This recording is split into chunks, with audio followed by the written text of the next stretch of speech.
चलो देखो 4 का 2 नंबर, एक्स बाई कितना है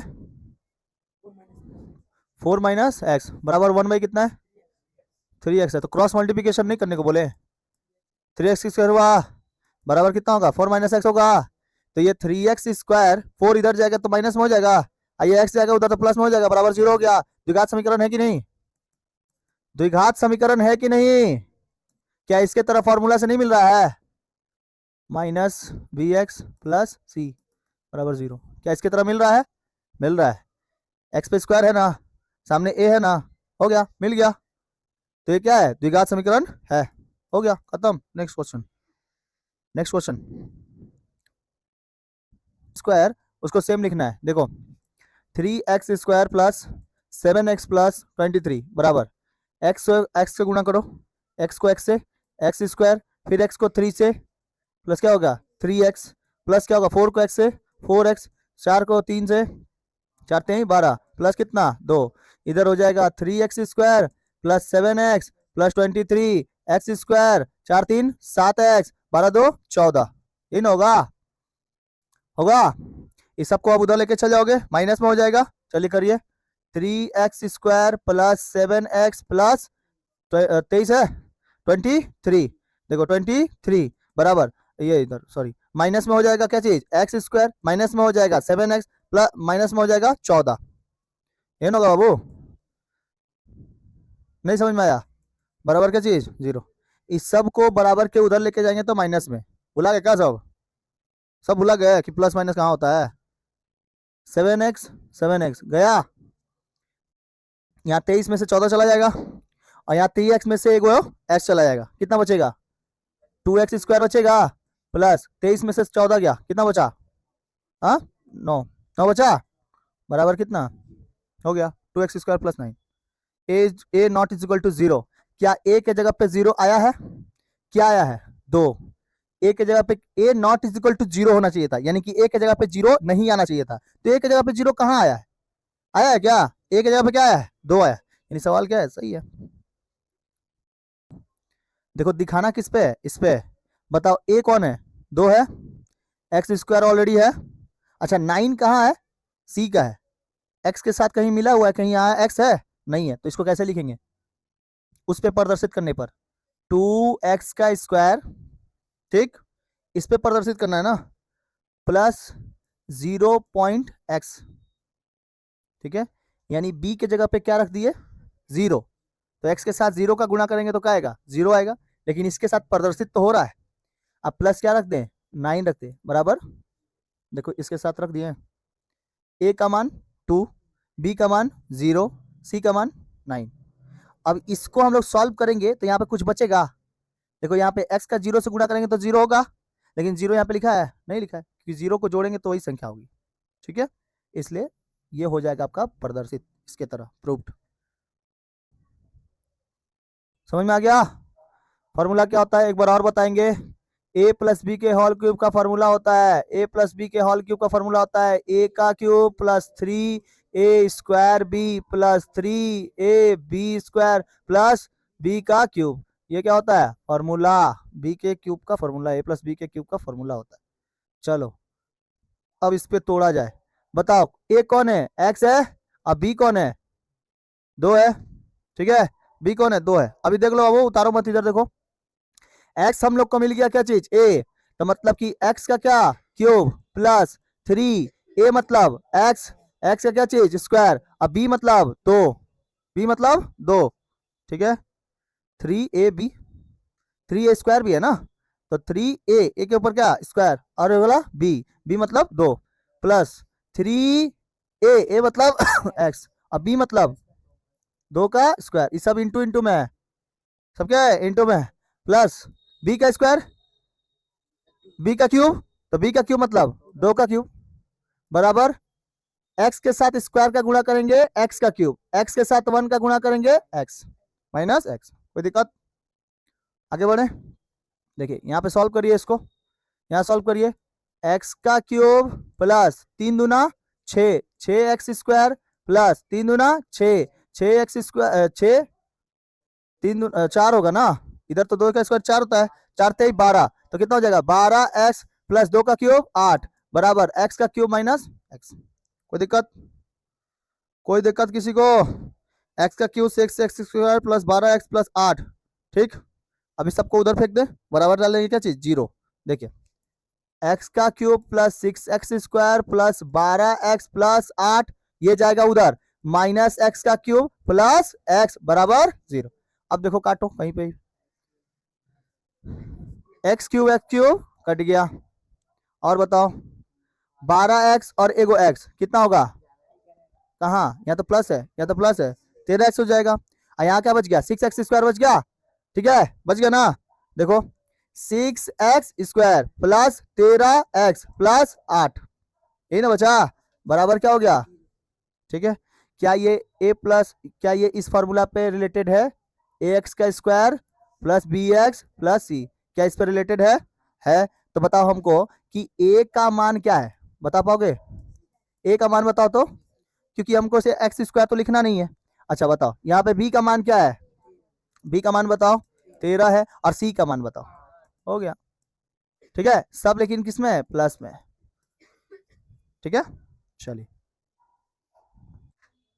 a माइनस बी के फॉर्मूला पे छोड़ देना है, a माइनस बी के फॉर्मूला पे। तो a माइनस बी का होल स्क्वायर का formula a² minus 2ab plus b²। तो 2ab 84 से 2 का गुणा करेंगे, 42 से 2 का गुणा करेंगे 84, 84 से निकाल देंगे। कहाँ आवाज हो रही है? क्या बात है, क्या बात हो गया? ठीक है,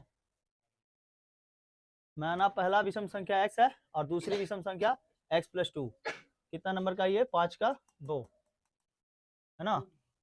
परीक्षण करके देखे 1.1, 5 का 2 नंबर। चलो गुणा करो, x का गुणा करेंगे x² और x का 2 से गुणा करेंगे 2x, बराबर कितना? 143। ठीक है, 143। इधर इसको उधर लेके जाएंगे तो x² प्लस 2x माइनस क्या हो जाएगा? 143 इक्वल टू 0। ठीक है, अब हम लोग को इसको मिडिल टर्म फैक्टर निकालना है। कुछ ऐसा गुणा करिए कि 143 आ जाए और माइनस करके कितना है? 2। कुछ ऐसा गुणा करिए, गुणा करके 143 और माइनस करके कितना? माइनस करके कितना? 2 आना चाहिए। बताइए कितना से गुणा करें, कितना से गुणा किया जाए? 143 आना चाहिए।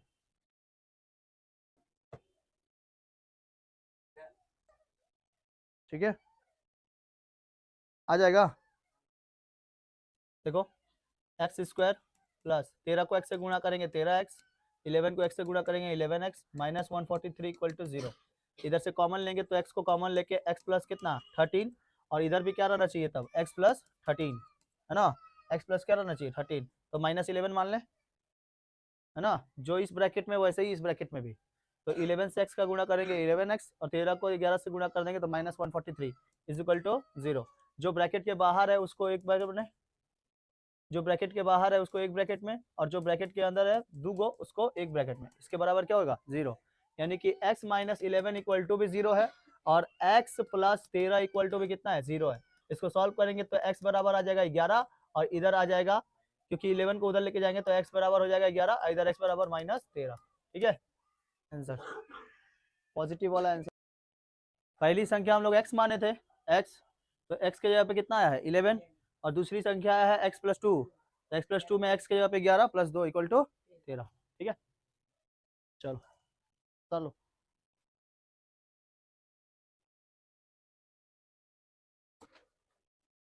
बोला है एक आयताकार क्षेत्र के विकर्ण की लंबाई 15 मीटर है तथा उसकी लंबाई चौड़ाई की अपेक्षा 3 मीटर अधिक है। लंबाई चौड़ाई की अपेक्षा 3 मीटर अधिक है। तो माना आयताकार क्षेत्र की चौड़ाई, माना आयताकार क्षेत्र की चौड़ाई क्या होगा? x होगा। ठीक है, x मान लेते हैं।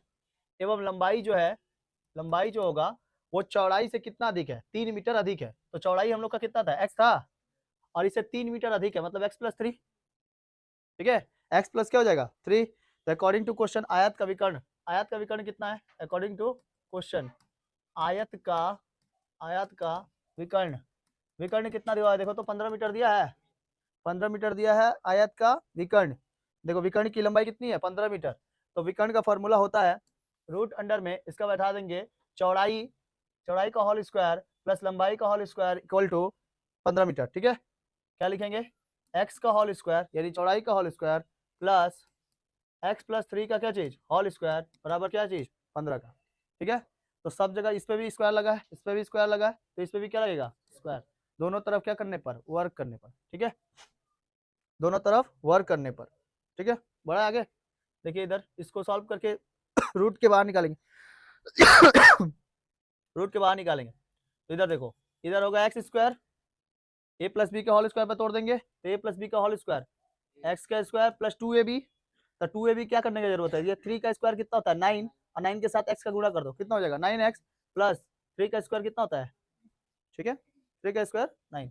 तो एक काम करो ना, इधर गुणा हो जाएगा, 3 दूना 6 और 1 x प्लस 9। देखो कैसे, a प्लस बी का होल स्क्वायर, तो a का स्क्वायर मतलब x का स्क्वायर प्लस 2ab प्लस क्या चीज, b का होल स्क्वायर, b का होल स्क्वायर मतलब 3 का होल स्क्वायर।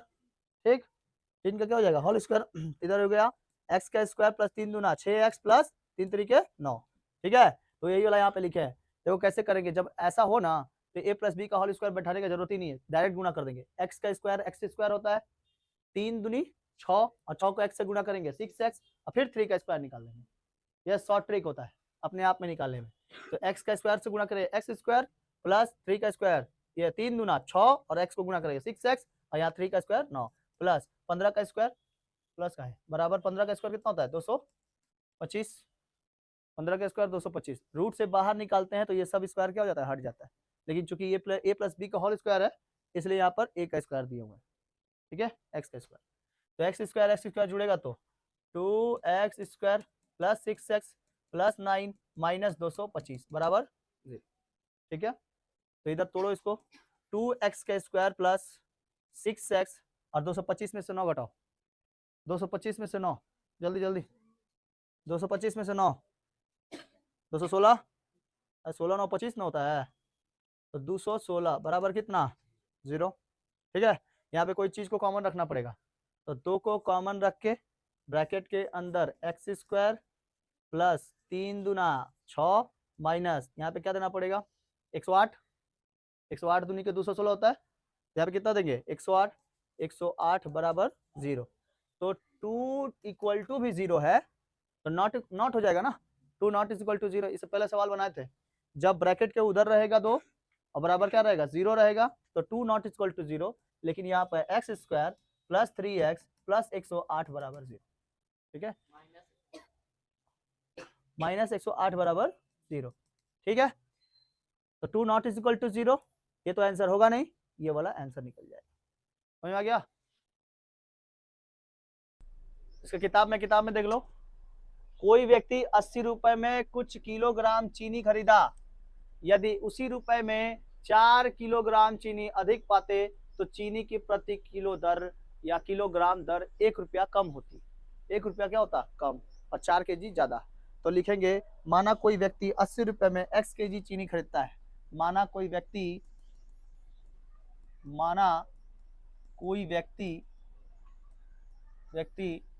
80 रुपए में x केजी चीनी खरीदता है,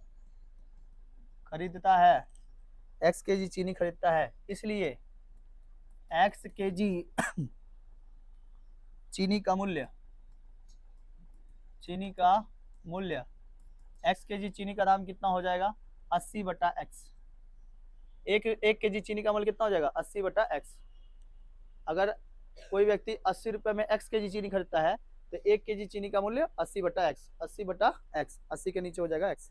ठीक है, तो और कितना केजी खरीद रहा है, उसी रुपए में 4 केजी चीनी अधिक पाता है, यानी 80 रुपए में ही 4 केजी चीनी अधिक पा रहा है। ठीक, तो 4 केजी चीनी पा रहा है अधिक, तो x केजी चीनी पहले खरीदता था ना, तो 80 रुपए में x केजी चीनी, तो 4 रुपया में ये 4 केजी चीनी उसी पैसे में अधिक पा रहा है, तो कितना पैसा लगाकर 80 रुपया लगाकर x केजी चीनी के दाम पे 4 रुपया अधिक, यानी x प्लस 4, जैसे अभी किए थे 3 अधिक था तो x प्लस 3 लगाए थे, और यहाँ पे कितना अधिक है 4 अधिक है, तो 4 अधिक माना है तो उस पर लगा देंगे। अब 80 रुपए में कितना केजी चीनी मिल रहा है, अब 80 रुपए में x प्लस कितना 4 केजी चीनी, x प्लस 4 केजी चीनी, तो 1 केजी चीनी का मूल्य बताइए तो 1 केजी चीनी का मूल्य बताओ क्या हो जाएगा। जैसे यहाँ पे 80 रुपया था तो x केजी, तो 80 बटा x, यहाँ पे 80 रुपये में x प्लस 4 केजी, तो कितना मिलेगा 80 बटा में x प्लस 4, ये ना मिलेगा 1 केजी का। ठीक, तो अकॉर्डिंग टू क्वेश्चन हम लोग को लगा देंगे, अकॉर्डिंग टू क्वेश्चन कि 80 बटा x पहले मिलता था, अब 4 केजी एक्स्ट्रा मिल रहा है, तो कितना हमको कितना से कितना एक्स्ट्रा मिल रहा है 80 बटा में x प्लस 4, इतना घटाएंगे तभी तो हम लोग को कितना एक्स्ट्रा मिला ये ना पता चलेगा। अगर मान लो तुम्हारे पास 10 रुपया है और 14 रुपया फिर बाद में बढ़ गया, तो तुमको कितना रुपया एक्स्ट्रा बढ़ाना पड़ा। कोई चीज सामान 10 रुपया मिल रहा है, फिर बाद में उसका दाम 4 रुपया और बढ़ गया तो 14 रुपया हो गया, कितना एक्स्ट्रा बढ़ाना पड़ा, तो उसको क्या किया माइनस किया तभी ना। वैसे इसमें से क्या कर देंगे माइनस कर देंगे। अब कितना केजी चीनी मिल रहा है 1 केजी, ठीक है। अब इसका निकालेंगे एलसीएम, निकाला जाए तो एलसीएम निकालोगे तो क्या होगा, देखो इधर इधर देखो, x को ले लेंगे और किसको लेंगे x प्लस 4 को। ठीक, x और x मिल रहा है तो क्या नहीं मिल रहा है x प्लस 4 नहीं मिल रहा है, तो 80 के साथ ये दोनों का गुना होगा। ठीक, तो बताओ 80 को x से गुना करेंगे तो कितना आएगा 80x, और यहाँ पे प्लस है तो यहाँ पे भी क्या है प्लस, तो 80 को 4 से गुना करेंगे तो 320 होगा, 320 होगा, क्योंकि 8 चौके कितना होता है 32, और देखो जीरो रहा तो जीरो, ये माइनस है माइनस लगा दो। अब ये और ये मिल रहा है तो क्या नहीं मिल रहा है x, तो x के साथ 80 का क्या हो जाएगा गुना, 80x हो जाएगा बराबर कितना 1, बराबर 1। आगे देखा जाए, देखिए अब सॉल्व करिए इधर, 80x से 80x गया, बचा कितना 320 बटा कितना x से x का गुना कर दो, x से x का गुना करेंगे x स्क्वायर, और x का 4 से गुना करेंगे 4x, बराबर कितना 1। नीचे कुछ नहीं है तो क्रॉस मल्टीप्लिकेशन करेंगे x स्क्वायर प्लस 4x और बराबर कितना 320, यहाँ हो जाएगा x स्क्वायर प्लस 4x, 320 को इधर लेके आएंगे माइनस 320 इक्वल टू, यही हो जाएगा आंसर। देखो मेरे तरफ बोला है 2 स्टेशनों के बीच की दूरी 300 किलोमीटर है, एक रेलगाड़ी पहले स्टेशन से समान वेग से दूसरे स्टेशन की तरफ गई, तो पहला स्टेशन मान लीजिए x समान वेग से जा रही है, और यदि उसका वेग 5 किलोमीटर प्रति घंटा अधिक होता, यानी कि पहले था x अब उसका वेग है 5 किलोमीटर अधिक। ठीक, तो पहले था x और अब उसका जो वेग है वो बढ़ गया है, और कितना बढ़ा है 5 किलोमीटर प्रति घंटा, यानी 1 घंटे में कितना 5 किलोमीटर, तो उसे दूसरे स्टेशन में पहुंचने में कितना घंटा लगता है 2 घंटा कम समय लगता है। अगर हम स्पीड को बढ़ाएंगे तो समय क्या लगेगा कम लगेगा, अपोजिट है ना। अगर स्पीड को बढ़ाएंगे तो समय कम, और स्पीड रहेगा धीरे तो समय क्या लगेगा ज्यादा। ठीक, तो लिखेंगे माना प्रारंभ में एक्स ट्रेन कितना किलोमीटर जाती है, वेग कितना रहता है इसका, वेग 5 किलोमीटर प्रति घंटा, ये वेग है पहले से ही, क्योंकि ऑलरेडी दिया हुआ है। देखो यहाँ पे 5 किलोमीटर और अधिक लगता, तो अब पहला भी लग रहा है 5, और सेकेंड वाले में कितना लग रहा है और 5 ज्यादा लग जा रहा है। ठीक है, और ये तो हो गया 300 किलोमीटर जाने में उसको कितना समय लगेगा, 300 किलोमीटर जाने में लगा समय कितना लग रहा है 300 बटा x। उसके बाद अब ट्रेन का वेग क्या कर दिए बढ़ा दिए, अब ट्रेन का वेग बढ़ाने पर कितना लग जा रहा है x plus 5,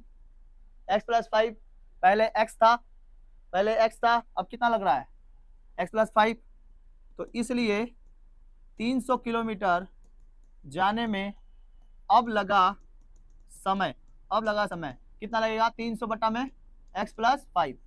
according to question ये दोनों दूरी तय करने पर 300 बटा x माइनस 300 बटा x प्लस 5 इक्वल टू कितना घंटा लग रहा है 2 घंटा।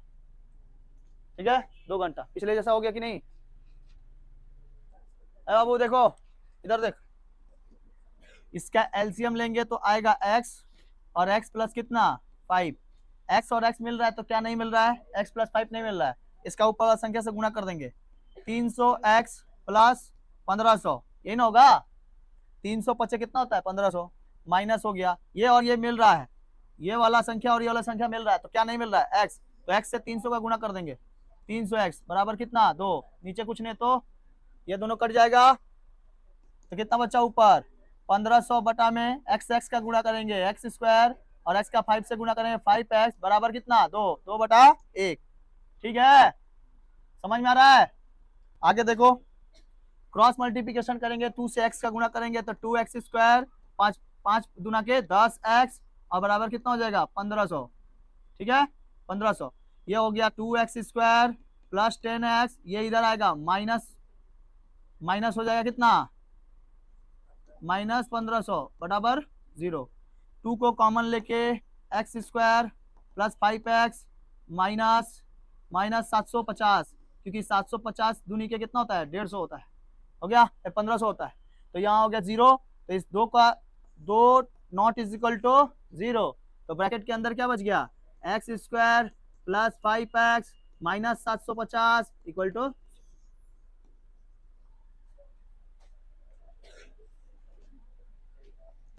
कोई घड़ी विक्रेता 336 रुपए में कोई घड़ी को विक्रय करता है, यानी कि उसको बेचता है, यानी कि उसका सेलिंग प्राइस हो गया 336 रुपया। वह जितने रुपए में घड़ी खरीदा था, यानी कितना रुपए में खरीदा था हमको नहीं पता, यानी उसका सीपी है x रुपया, जितने रुपए में खरीदा था उसे घड़ी विक्रय उतना ही प्रतिशत का लाभ हुआ, यानी कि लाभ कितना हुआ x प्रतिशत ही क्या हुआ लाभ हुआ, जितना का खरीदा था उतना का ही क्या हुआ लाभ हुआ, यानी कि ऐसा दिखाई दे रहा है कि 336 का खरीदा था 336 का ही लाभ हुआ। भाई सेलिंग प्राइस है, यानी खरीदा हुआ कितना पे सीपी में, क्या पता कितना का खरीदा, और उतना ही का क्या हुआ सीपी का जितना खरीदा था उतना ही का क्या हो गया लाभ हो गया, लेकिन बेचा कितना पे है 336 रुपए। ठीक, कितना समझ में आ गया, लाभ हो गया। तो किसका लाभ हुआ सीपी का लाभ हुआ, x इंटू एक्स का 100, प्रतिशत हटाने के लिए क्या नीचे लेना पड़ता है, तो x का कितना प्रतिशत x प्रतिशत, x का x प्रतिशत, तो x का x प्रतिशत x इंटू का मतलब क्या होता है गुना, और x का प्रतिशत मतलब नीचे 100, इधर पे आ जाएगा x स्क्वायर बटा में कितना 100, क्योंकि x से x का गुणा करेंगे x स्क्वायर नीचे बटा 100। ठीक, समझ में आ गया। अब क्रय मूल्य प्लस क्या चीज विक्रय मूल्य निकालेंगे, क्रय मूल्य प्लस लाभ तो क्या निकल जाता है एसपी निकल जाता है, एसपी इक्वल टू क्या होता है क्रय मूल्य, यानी सीपी प्लस क्या profit, CP plus profit, SP निकल जाएगा, तो एसपी इक्वल टू, तो सीपी कितना था बताओ अभी, सीपी कितना आया एक्स स्क्वायर बटा में 100 और प्रॉफिट कितना था एक्स था, तो हम लोग इसको ऐसे लिख सकते हैं कि profit plus CP, profit plus CP, तो प्रॉफिट कितना हुआ है एक्स और सीपी कितना था एक्स स्क्वायर बटा में 100 बराबर लाभ कितना हुआ था, उसको एसपी कितना था, एसपी कितना था 336, एसपी कितना था 336, नीचे कुछ नहीं है तो 1 एलसीएम निकाल लोगे, 100 बार में और 100 को 1 से गुना करेंगे, 100 से 100 गया कितना बार में एक बार में, एक से ऊपर संख्या का गुना। ठीक है, क्रॉस मल्टीप्लिकेशन इधर, तो बताओ इसको सजा दें, तो सजाएंगे तो क्या आएगा एक्स स्क्वायर होगा प्लस क्या होगा 100x होगा बराबर 33600। ठीक, इसको उधर लेके जाएंगे तो हो जाएगा x square plus 100x minus 33600 equal to, ठीक है ये हो जाएगा आंसर। देखो धारा के अनुकूल बोलेगा, यानी धारा की दिशा में, अगर एक धारा है, ये देखो ये जल की एक धारा है और जल की एक धारा में एक नाव जो है वो इसी तरफ चल रहा है, ठीक है एक नाव इस तरफ चल रहा है, और धारा भी किसी साइड है इस साइड ही है, तो उसको कहते हैं अनुकूल धारा। कौन सी अनुकूल, और जब धारा इसी साइड चले लेकिन नाव क्या चले अपोजिट, तो उसको कहते हैं प्रतिकूल धारा। समझ में आया, समझ में आया, प्रतिकूल धारा में समय जुड़ता है और अनुकूल धारा में समय घटता है। ठीक है, अनुकूल धारा में समय घट जाता है, दो गो ट्रेन एक दिशा में चल रही है तो कैसा चलेगा समय घट के चलेगा, लेकिन प्रतिकूल धारा में समय जुड़ जाता है, ठीक है अपोजिट डायरेक्शन में। ठीक है, चलिए तो बनाते हैं सवाल कि एक धारा है और इस धारा में एक नाव है, ठीक है ये क्या है नाव है जो कि चल रही है, नाव है बाबू समझ लो कि नाव है, समझने में क्या है, तो स्थिर जल है, स्थिर जल मतलब शांत जल है, तो लिखेंगे माना स्थिर जल में, लिखो लिखो माना स्थिर जल में, सवाल देखो यहाँ पे हम लगा देते हैं एक तो 5 नंबर सवाल, नदी की धारा का वेग 2 किलोमीटर है प्रति घंटा है होने पर रतन नाविक को नदी की धारा के अनुकूल 21 किलोमीटर जाने के बाद पुनः उसी प्रारंभिक जगह पर वापस आने में 10 घंटा का समय लगता है। तो लिखेंगे माना स्थिर जल में नाव का वेग, माना स्थिर जल में नाव का वेग कितना है? x किलोमीटर प्रति घंटा, x किलोमीटर प्रति घंटा है। ठीक, धारा के अनुकूल नाव का वेग, धारा के अनुकूल नाव का वेग x प्लस 2, 2 घंटा धारा के अनुकूल चल रहा है ना, और धारा के प्रतिकूल नाव का वेग, धारा के प्रतिकूल नाव का वेग, प्रतिकूल मतलब अपोजिट साइड में, ठीक है। धारा के अनुकूल x प्लस 2, धारा के प्रतिकूल s माइनस 2, ठीक है। मतलब नाव सीधे जा रही है लेकिन धारा आप कैसे बह रही है? उल्टी, ठीक है। और उस समय धारा एक साथ और नाव भी एक साथ। मान लो कि अगर धारा समान जा रही है, धारा, ठीक है, वो जो अभी हम बताए कि अगर समान चलेगा वो ट्रेन में लगेगा, वो ट्रेन वाले पोजीशन में लगेगा जब ट्रेन और वेग का गति कर रहेगा नियम तब। लेकिन अगर धारा के अनुकूल चल रहे हैं, धारा भी एक ही साइड बह रही है और नाव भी एक ही साइड जाना है, उसी साइड जाना है, तो क्या हमको बहुत ज्यादा चप्पू चलाना पड़ेगा? नहीं ना, वो धारा ही लेके चल जाएगी। तो उस समय नाव और धारा दोनों की गति समान होगी, ठीक है, एक दूसरे के साथ प्लस में ही बहेगी। लेकिन अगर धारा इस साइड बढ़ रही है और हमको आना है किस साइड? इस साइड, तो उस समय क्या लग जाएगा? माइनस लग जाएगा। ठीक, चलिए, तो धारा के प्रतिकूल नाव का क्या चीज? वेग। धारा के प्रतिकूल नाव का वेग x माइनस 2 किलोमीटर प्रति आवर, सब जगह लगेंगे किलोमीटर प्रति आवर, सब जगह इधर लगेंगे किलोमीटर प्रति आवर, ठीक है।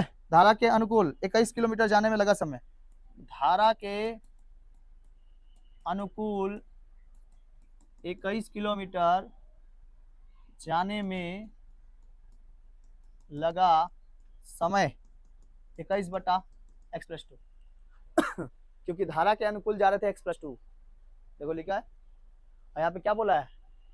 21 किलोमीटर जाने के बाद पुनः उसी प्रारंभिक जगह में वापस आने पे 10 घंटा का समय लगता है। देखो यहाँ पे लिखा है रतन नाविक के नदी की धारा, रतन नाविक को नदी की धारा के अनुकूल, तो अनुकूल 21 किलोमीटर, तो अनुकूल कौन सा है? x प्लस 2, ठीक है, इसलिए बटा में रख दिए। उसी प्रकार धारा के धारा के अब कैसे आना है? धारा के प्रतिकूल कितना आ रहा है? 21 किलोमीटर ही तो आ रहा है। 21 किलोमीटर आने में लगा समय, तो 21 बटा में कितना? x माइनस 2, ठीक है, x माइनस 2। तो अकॉर्डिंग टू क्वेश्चन हम लोग को मिल गया 21 बटा 21 डिवाइडेड बाई x प्लस 2 और plus 21 divided by x minus 2 equal to, इस सब समय में कितना समय लग रहा है? 10 घंटा। ये सब चीज करने में कितना समय लग रहा है? 10 घंटा समय लग रहा है, ठीक है, 10 घंटा समय लग रहा है। तो अब इसका एलसीएम करके निकाल लोगे, x प्लस 2 x माइनस 2, ठीक, ये और ये मिल रहा है तो क्या नहीं मिल रहा है? ये नहीं मिल रहा है, तो 21 को x से गुणा करेंगे कितना आएगा? 21x माइनस है तो माइनस, 21 दूना के 42, यहाँ प्लस है प्लस डाल दो। ये और ये मिल रहा है तो क्या नहीं मिल रहा है? x प्लस 2, तो इधर डालो। 21 को x से गुणा करेंगे 21x प्लस क्या चीज? प्लस 42, ये ना होगा तो 42 से 42 कर दिया, 21x जोड़ेंगे तो कितना हो जाएगा? 42x होगा, 21 को जोड़ेंगे तो 42x हो जाएगा। 42x बटा कितना? गुणा कर दें, x का गुणा करेंगे x square plus minus minus 2 दूना 4 बराबर कितना? 10, नीचे कुछ नहीं है तो 1 होगा। इसका क्रॉस मल्टीप्लिकेशन 10 को x से गुणा करेंगे 10x स्क्वायर माइनस कितना? 40, और इधर हो जाएगा बराबर 42x, ठीक है। इसको इधर कर लें, 10x square minus 40 minus 42x बराबर कितना? 0। सजा ले इसको, तो सजाएंगे तो सबसे पहले क्या आएगा? 10x square minus 42x minus कितना? 40 बराबर, ठीक है, ठीक है। अब देखो ज्यादा बड़ा है ना, बहुत बड़े हो गए, तो इसको छोटा कर देना है। तो 2 को कॉमन रख के बताओ ब्रैकेट के अंदर क्या रखे? बताओ कितना रखे? 5 रखे, तो 5x स्क्वायर माइनस 42 को तोड़ेंगे तो 21x और माइनस 20 बराबर कितना 0। 2 नॉट इज इक्वल टू 0, तो आंसर आ गया 5x² minus 21x minus 20 equal to 0। ये हो जाएगा आंसर।